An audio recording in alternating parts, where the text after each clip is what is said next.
This is Energy Speaks Podcast with your host, Katriel. Hello, divine, beautiful souls.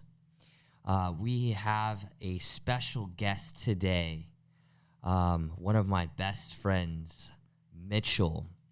I know I spoke on the last podcast that we would have a different guest speaker, but, divine plan shifted a little bit. And I'm very, very excited to hear the wisdom of Mitchell. How are you doing today, Mitchell? Doing pretty well.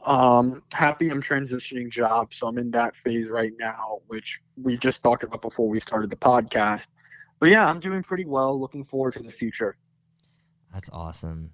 So for our listeners at home, can you tell us a little bit about yourself? So my full name is Mitchell Kennedy Hogan. I was born in Sicklerville, New Jersey. I went to the same school from pre-K to 8th grade. I was born and raised Quaker, which is a sect of Protestant Christianity. I eventually went and converted to atheism in high school. I was an atheist for 4 years, but had a lot of negative karma built up. I went to Eckerd College when I graduated high school. At Eckerd, considering the fact that I went to a big private school, I had significantly less schoolwork. The kids there were a lot nicer than the ones at my high school. It was a warm, sunny climate. I knew instead of wasting my 4 years partying and just forgetting everything about college, I wanted to make the most of it. I didn't know where to start, so I figured, okay, why don't we leave atheism and find some form of spirituality to continue? And that was the first thing I did to seriously improve my life. And it's just cause and effect, all these major shifts and crazy stories I have that no one would believe if I told them happened in my life. And now I'm a lot healthier. I'm a lot happier. And I'm looking forward to go out in the world. I recently graduated and plan on now developing and cultivating the lifestyle that best suits me and the will of the divine and nature. Even though nature is divine. Wow, dude. Like, you in a nutshell. I love it. Yeah, I figured I'd give a little brief backstory just so the people know who I am and know what I stand for, Yeah, I've known Mitch, God, probably, was it 2017? We met, it was at a Go Poly, right? Which is really funny because I was guided to, right before I came here, to go to Go Poly, and now it makes a whole lot of sense. I've actually thought about that day too when we first met. 'Cause I remember you had the necklace, and I'm like, oh, it's for this, this, and this. And I forget the stone. It was a blue stone, and you're like, oh, how did you know that? And I was like, oh, I don't know. I could sense that. And everything just went uphill from there. Man, you have been such a important being in my existence. You too, dude. Mitch has literally been there through it all. When my life started to completely shift, it all started with Orasoma, I feel, and then all these opportunities came into my life. All these beautiful beings came into my life. I ended up through a divorce, job shifting, all of it. And you were always there. And I'm just so grateful for you, bro. Dude, I actually, speaking of which, I kind of had a what if scenario is what if I didn't go into Go Poly that day? Just how different my Eckerd experience and spiritual journey probably would have been. Whoa. It's amazing how something as small as that just did such a huge shift for the better. You know what I'm saying? Yeah, I really do. Yeah. I remember your tarot readings have set me straight, for a period of time. This is where you need to go. This is what you got to do. And I was like, all right, cool. We got the plan, Kevin. Yeah, dude. I'm really honestly just looking forward to when I'm done my current job, yeah. which is coming up. But yeah. So, yeah, on that note, what's speaking to your soul today to talk about? What is speaking for my soul? I know we were talking about ideas of like the mind and psychic abilities.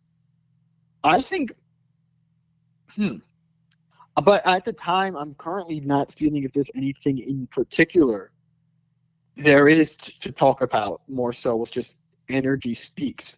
But I guess more so like how to use energy as a way to benefit you, in life. I love that. So Yeah, how? I've started reading this book recently. It's called The Book of Five Rings.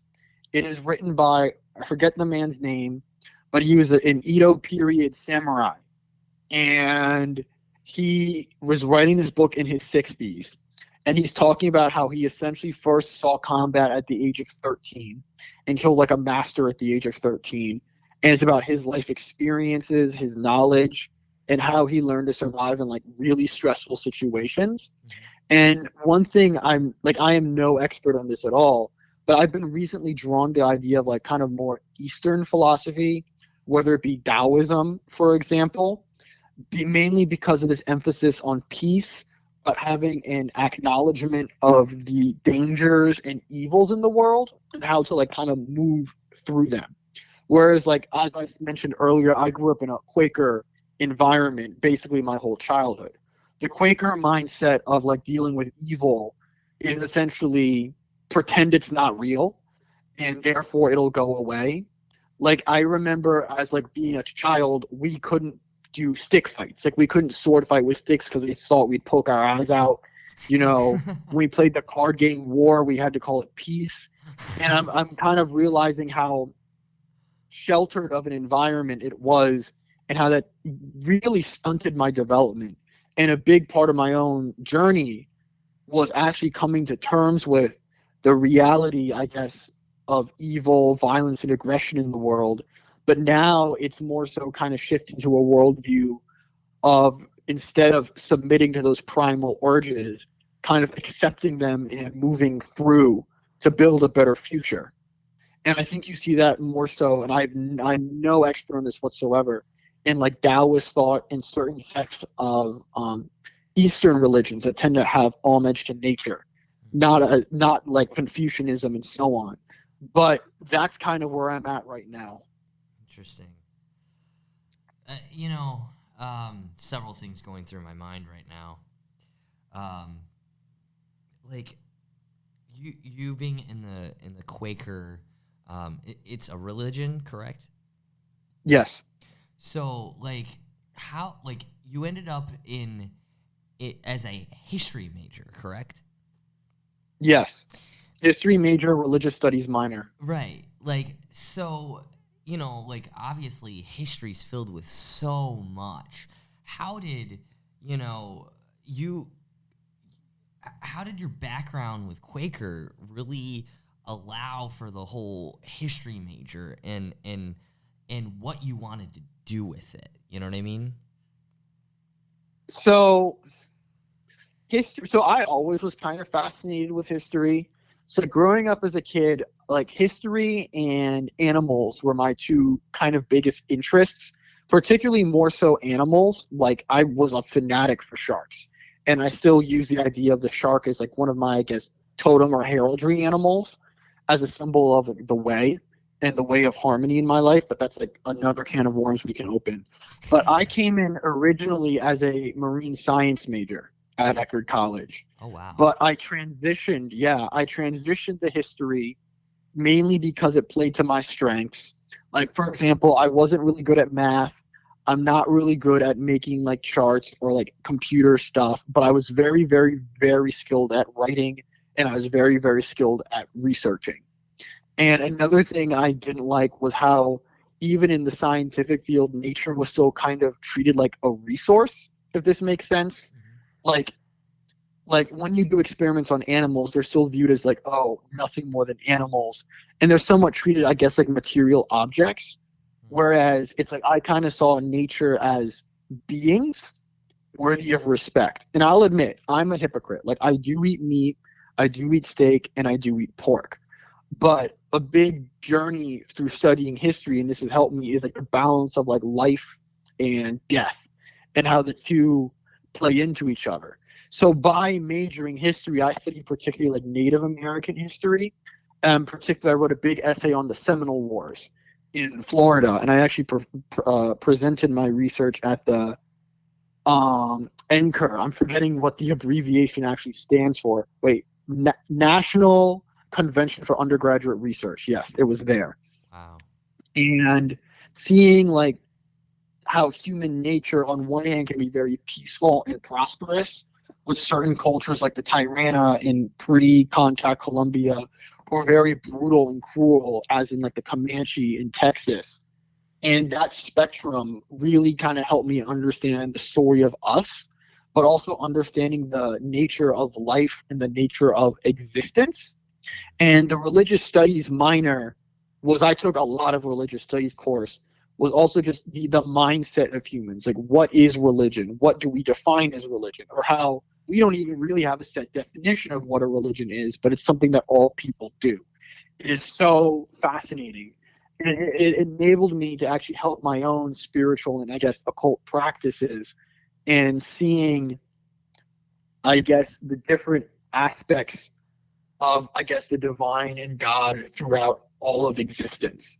Whereas, you know, the sciences more so was just like very, not, I want to say logical, but very rigid, very data results. It was very robotic, you know.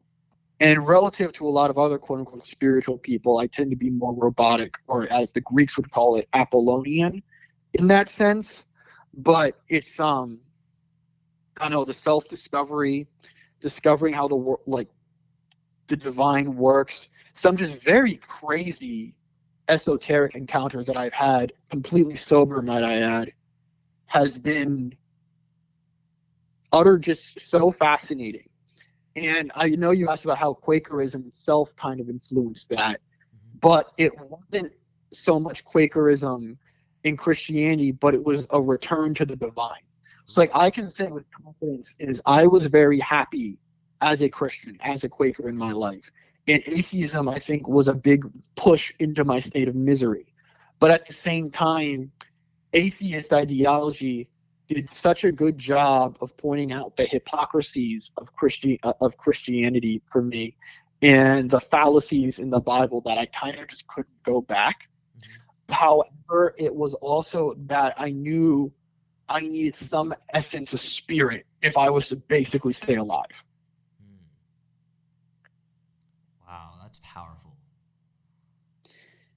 Yeah, man, dude, if I could write a whole novel on just Eckhart, honestly. In going off of your journey within your spirituality, lately you've been studying on Gnosticism, right?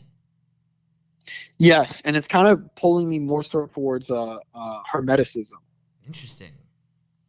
which is a form of non-Christian Gnosticism, but definitely has a lot of Judeo-Christian elements, and greatly actually influenced science and the church later. Wow. You have such an interesting journey, and one of the other things that we've talked about that I feel like you express really well is like the hero's journey. That's been evident throughout our friendship from the get-go. Yeah. And it's like I'm seeing through how you speak, like this all illuminate in front of me of your journey, you know? And can you tell us a little bit about the hero's journey? I feel like that's a good place to really go into. Well, I could talk about my hero's journey so far, how it's happened. So basically, graduating high school, I was essentially depressed. I went through a phase where I was suicidal. I didn't believe in a God. And I wouldn't say all way, but honest to God, borderline almost an incel. But instead of taking the approach of like, it's society's fault, not mine, I knew that there were shifts in me that needed to change. Actually, I'll tell you about the final shift I had. Like going into college, I was very naive about drugs and the party culture, but I was not naive about people. And in fact, coming to Eckerd, I was very much surprised about just. Okay, we just had a little glitch, so I'll repeat myself. But like, I was coming out of high school, very low self-esteem, pretty depressed. I didn't believe in God, and if I'm to be honest, I almost became. I would have said an incel, and not so much in the sense I hated the world, but the low self-esteem, like, oh, nobody will accept me. But what kept me going there was I believe instead of blaming everyone else, I needed to take responsibility for my own actions. And I have a very specific story I would like to mention. It was I was with my friends that I had known since early childhood. It was the first winter break back from my freshman year of college. We were in my friend's basement watching South Park, eating Dominoes. I was the only atheist in the group, and we were all stoned. I remember I was about to bite the pizza, and then I just had this epiphany. And it's like, wait a minute. I was in a major that I don't care about. I was not good with the ladies. Um, and I had no idea where I was going with my life, and something really needed to change. But then I also had some other revelations, which was people at Eckerd College, the school I went to, were significantly kinder than all the people I went to high school with. The workload is significantly less than when I had in high school. And the weather's nicer, the people are nicer. This is the perfect period of my life to essentially get my shit together. And I remember actually looking at my stomach where my I think the Manipura or willpower chakra is, and just feeling essentially a black hole there. I'm like, whoa. And I remember thinking to myself, okay, there is a lot of shifts you need to do. Where do we start? And I really just looked back at my life, like fuck everything else. How do you get better? And I remembered, okay, let's keep it simple. I think it was just intuition coming in and said, go back to some belief in spirit. Because like they said, like it or not, you definitely were happier believing in a God as opposed to being an atheist. And this is my first spiritual mentor. He says he's not my mentor, but I consider him a mentor.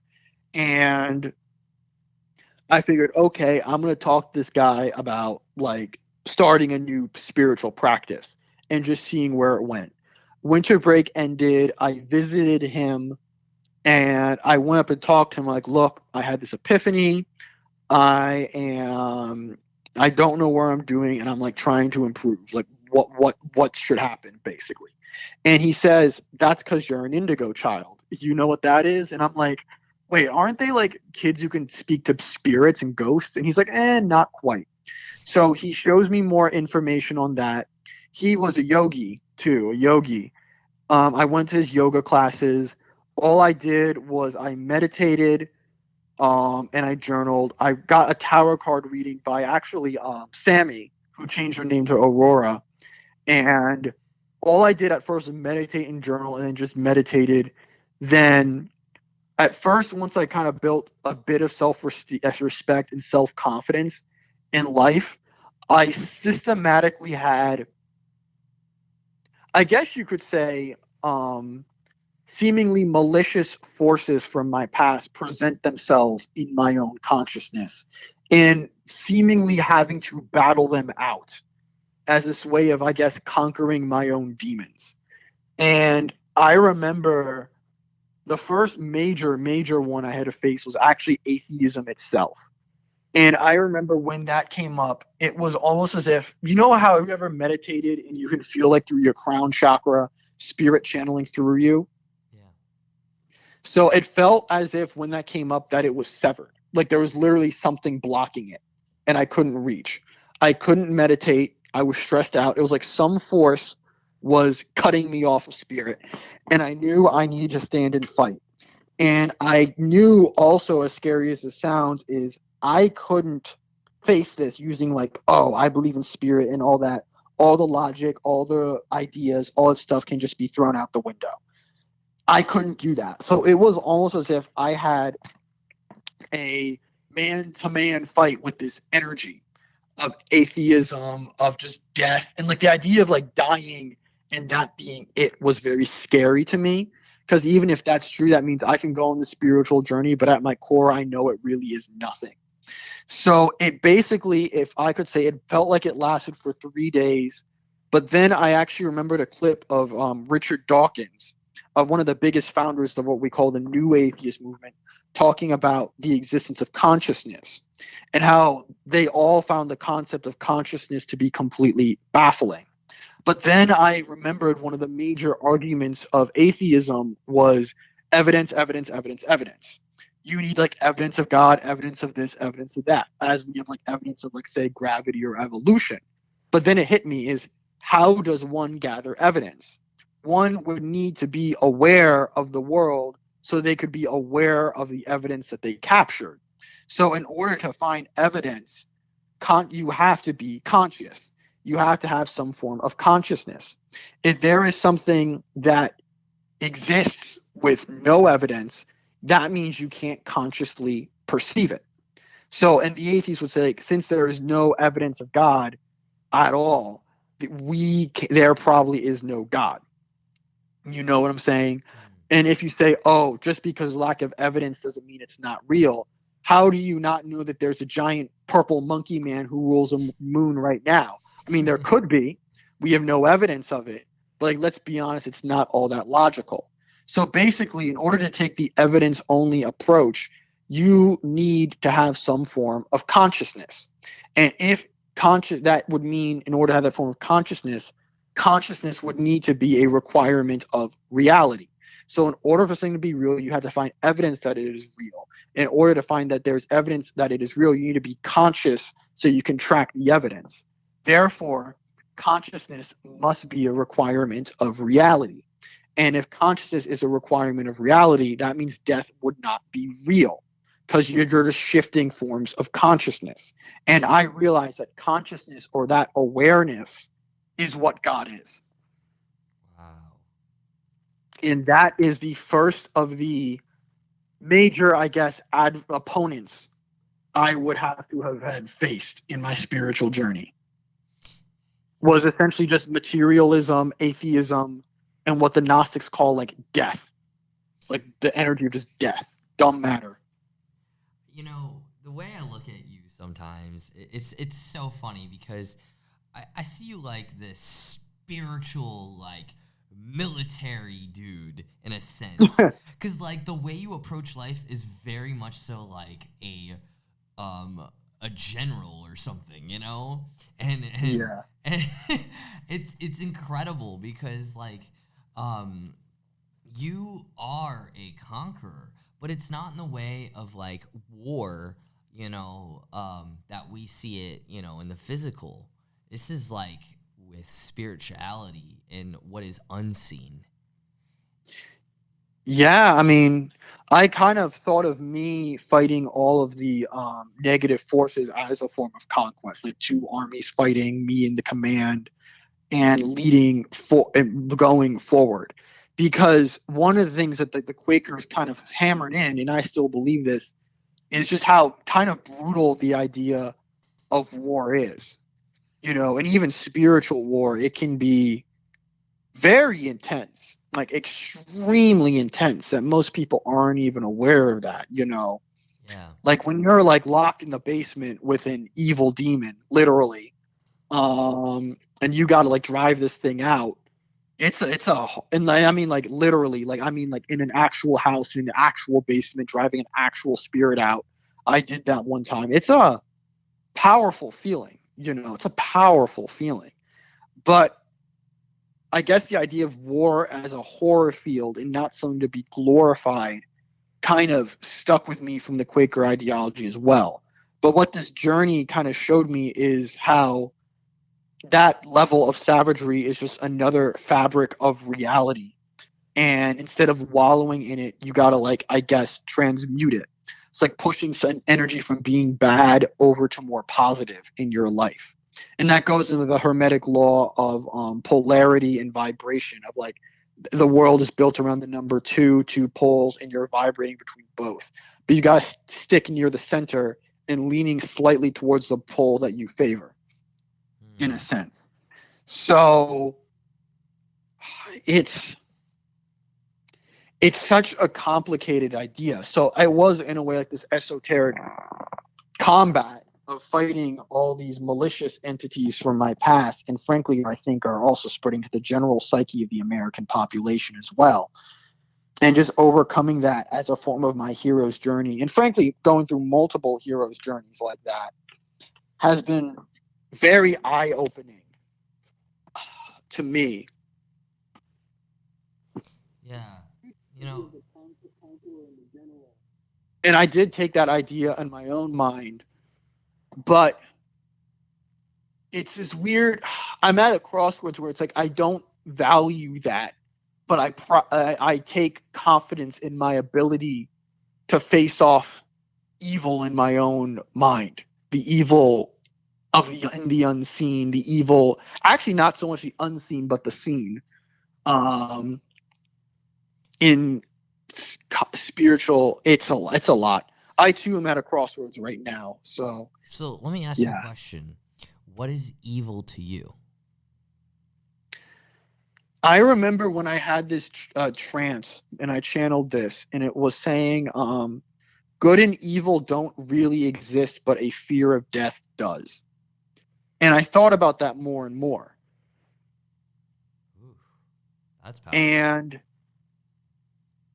part of me actually really wondered, because Hobbes kind of had this idea, Thomas Hobbes, that humanity at its core was savage, brutal, and violent. And the only thing that really keeps people in line was fear of death or promise of a greater life.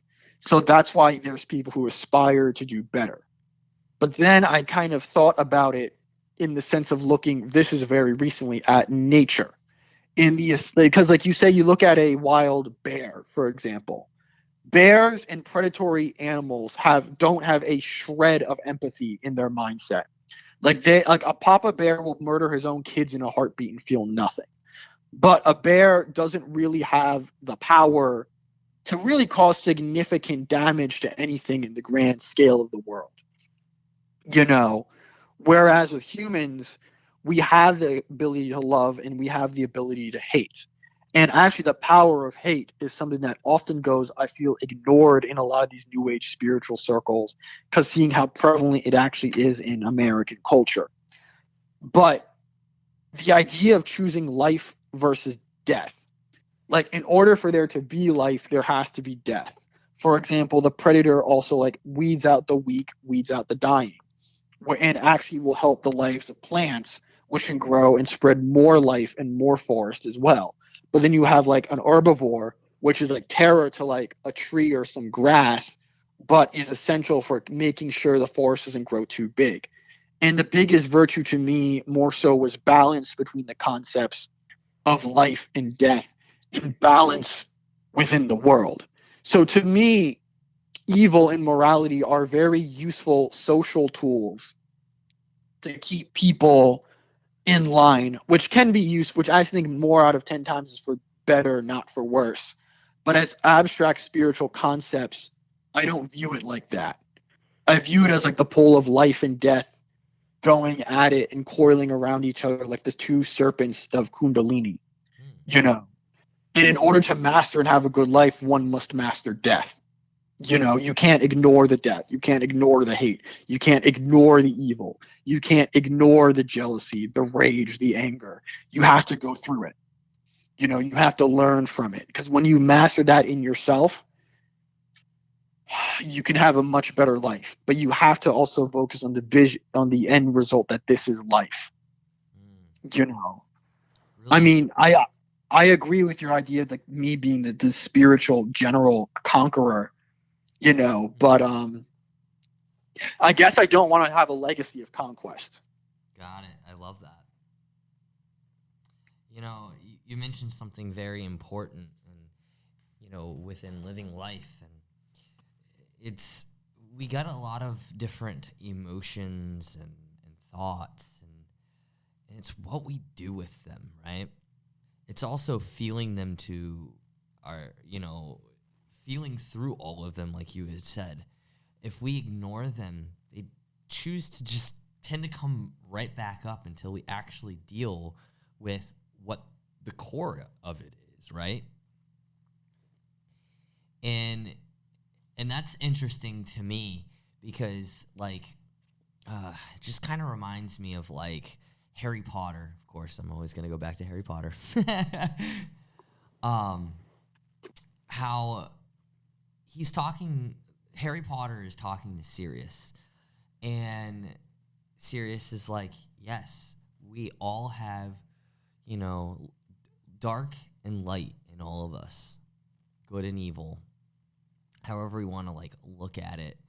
But it's how we make choices in life, what we do with what is inside of us that really matters. And, you bring up a lot of themes in regards to that. The whole time I was thinking in my head, dark and light, duality, and then kind of going through this, like, little scene in my head of really the core of that and how eventually we all end up into this one being. Mm-hmm. And it's kind of wild, like, because even when you said the bear's been coming up a lot this week, ironically. There's a bear loose in our area. That happened in Jersey a months ago, actually. Really? I think it was last summer. There was a black bear, and everyone was, like, scared shitless. But the funny thing is like, black bears don't eat people, So everyone was, like, scared for nothing. Grizzly bears do. Grizzly bear will eat a person, but a black bear, no. But, like, like, kind of with the bear, it also shows another aspect of the soul is, our animalistic soul, and how, like, for instance, if a bear were to, like, eat its kid or something like that, it's not necessarily, like, evil, right? Mm-hmm. But it's more so it's its animalistic nature. But yes. with humans, it's knowing the potential and also the boundaries within things. And though we can have it even thought about within our head, like, what actions do we take, Yeah. That's mentally the biggest really divide between people and animals that we know of so far. Wow. Man, like, even, like, what were you going to say? No, I've been talking too much. Like, going back to Harry Potter, I took the Pottermore test. I'm a Slytherin. You're a Gryffindor. That's duality right there. And not only that, but I think you had mentioned to me how the idea of a Gryffindor at his peak strength is like King Arthur. And like you said, a Slytherin at his peak strength was like Merlin. But it wasn't, like, seemingly opposed. They were actually kind of meant to complement each other and not oppose each other, which I find kind of interesting. It's that's interesting take. I look at that same concept within astrology. We have, like, the Scorpio and the Taurus, for instance. A lot of people look at it from the perspective of opposing. I really don't look at it from that perspective. And that's, it's okay to look at it from any perspective, but I look at it from the perspective of they complement each other. Because if you look deeper into astrology, anyone who was born with the sun sign of Scorpio will have the earth sign of Taurus. And anybody with the sun sign of Taurus will have the earth sign of Scorpio. And that, to me, right there is a full balance. That's not opposing, that's complementing. Yeah. And another thing is Western culture generally is very competitive for no reason. So that's why they have, like, instead of having it complement, they're opposing each other. That's just my theory. Right. Where do you think the core of that really started within Western society? Well, if you're actually looking at the fall of Rome, like the Western Roman Empire, Europe was essentially in a constant state of warfare Mm-hmm. with each other. And that's actually one of the reasons why Europe became such a military superpower later in the world. But that competition also bred productivity. And like if you actually look at some of the most competitive societies, they tend to be incredibly productive in terms of like creating new inventions, creating new ideas, and so on. So that's like I guess a malicious force used to generate life, or like chaos being like the source of new birth. And I think that mindset has generally continued on to this day. Like for example, what feminists call hegemonic masculinity is actually very common in cultures, and I saw actually a professor point this out, that were the products of colonization. Like you have like machismo in Hispanic culture, and how they forget like all of Latin America was essentially colonized by Spain and Portugal, or how like America and Canada were colonies of Britain. But you go to Europe today, or even like parts of China today, which were like sovereign nations, and generally, though they had wars and conquests like the Hitler World War II or Napoleon, generally it wasn't as extreme as like say the conquest of the Americas. You don't really have that hyper competitive of a mindset. Because one thing with the colonies is all the people, like the religious fanatics in like Britain, for example, largely went to the Americas. And a lot of their hyper competitive like game hunters and sportsmen went to Africa. Because like hunting like elephants and lions was like a big deal in the 1800s, and they put all of the criminals were into Australia. So because it was this idea of adventure and going ahead on the frontier, you had that kind of emphasis on like strong bravery and competition. Whereas in the people in Europe who generally were more, I guess, empathetic or more driven to the arts would have just stayed behind. Mm. So I think that's partially why we had that emphasis on competition. Right. And it goes by a lot deeper and more complicated than that. But that's where I actually think it comes from. Well, I asked a question from that.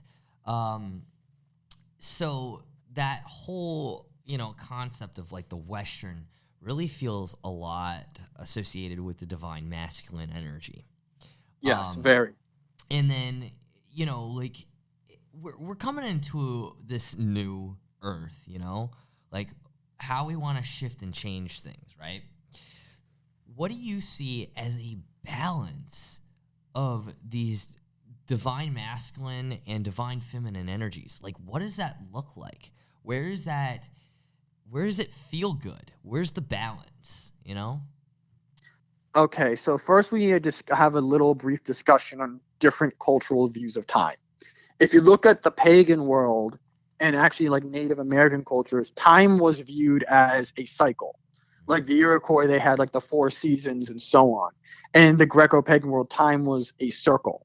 But in the West, and really around the Renaissance era, you had this idea that people can get better over time.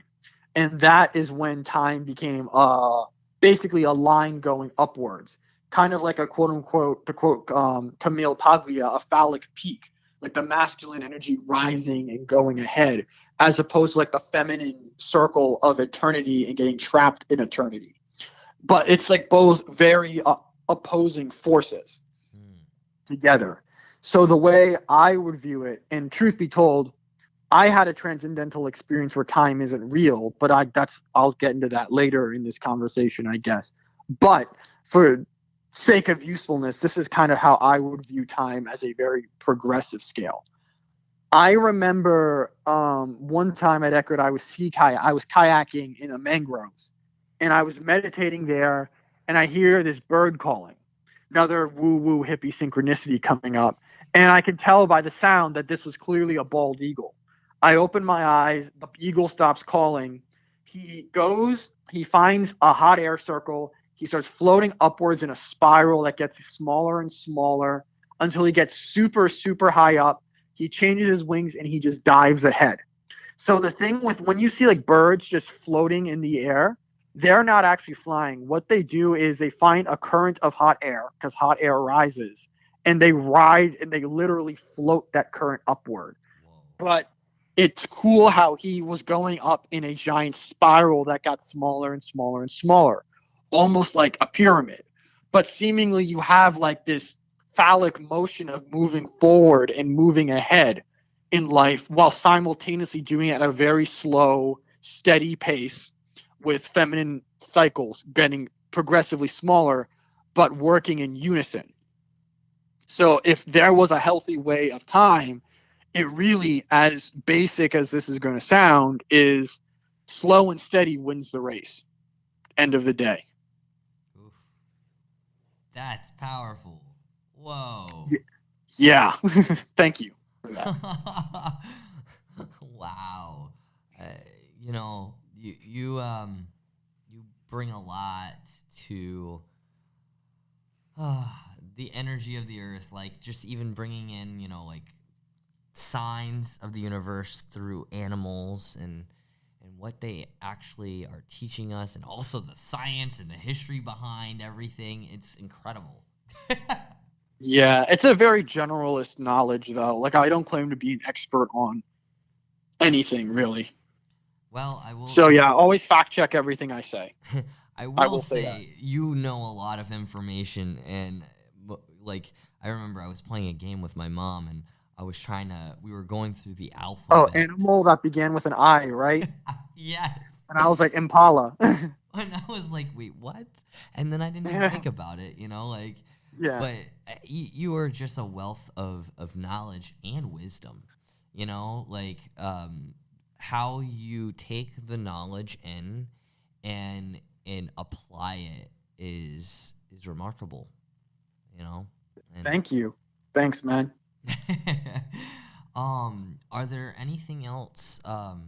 Like, is there anything else you want to specifically touch on? Well, we talked about alchemy. We talked about transitioning in the world, the importance of balance. Wow, we actually covered a lot, you know, and it feels like a very, very, very brief time. What do you What want to is talk time? about? Like, really, what is Okay, time? well, I'll tell you something about time that this was a vision I had a while ago. When I was, again, one of my astral wars with like conquering, I guess, another oppositional force that was in my own psyche, I clearly remember having a experience where time wasn't real. I'm like, oh my God, time isn't real. And I couldn't comprehend that, but I just knew it wasn't real, and it always stuck with me. And I wasn't really able to articulate what I meant by that until like essentially last summer, where I had a deeper like gnosis into that type of vibration, that current of what many occultists would refer to as like the infinite or the all.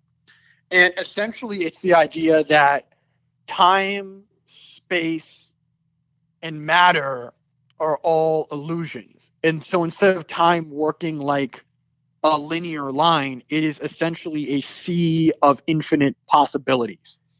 And by making choices in life and making your own decisions, it determines what path you go down. If basically think of like one of those choose your own adventure books that they had like in the 80s and so on, but infinite and big. Because I think when I started this conversation, I say like, how differently would my time at Eckerd been if I never encountered you? How different would all this have been if we never met at Gopali? That would have been a completely, like if I chose like to sleep in that day, I would have been on a completely different current. Wow. You know, a completely different way of being. That, you know, different timeline. Right. So instead of time being just this one thing, it's like an infinite sea of experience and circumstance. And simply because we are limitless by having the divine, which is all of us in us, we are also limited. And by being limited, it allows us to choose the path that we want to see. It's like, you know, it's like the question, if God is all powerful, would he be able to make a stone so big that he can't lift it? If the answer is yes, he's not all powerful. If the answer is no, he is paradoxically not all powerful. But that kind of shows you how, in order to be everything, you are paradoxically nothing. So, like, since we have like the spark of divinity within us, of all potential experiences, we also have limited experience, limited knowledge. So we essentially get to choose what types of experiences you have. And like a rudimentary idea in spell casting in magic is you're not actually changing the world outside of you. You're actually changing your own internal experience with the world outside of you. And as you change that experience through the divine, it will naturally manifest into your own life. So, like, say, for example, I want to, I don't know, cast a spell to get $1,000,000. I'm making that up. It's not going to just come and drop on my lap, and it's not going to expect to me outside.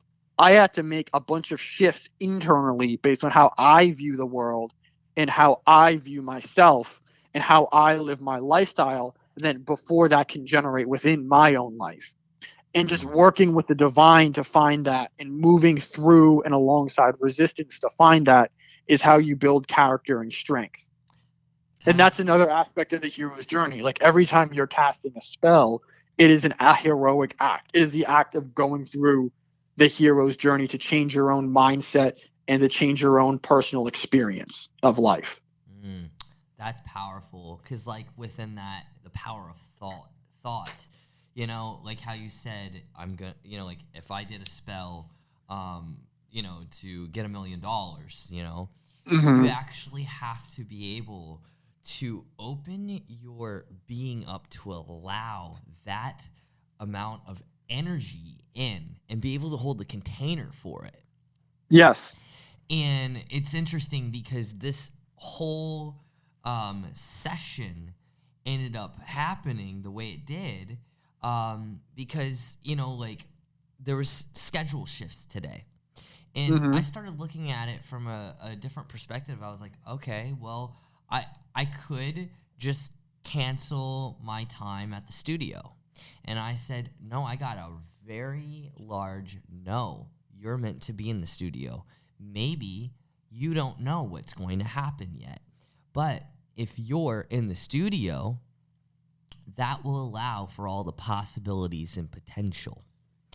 And lo and behold, about 10 minutes later, after I made that conscious decision within myself to continue my day and do exactly, you know, what I was guided to do, I get a phone call from you saying, "Hey, you ready to do that podcast?" And I said, "Yes, I am."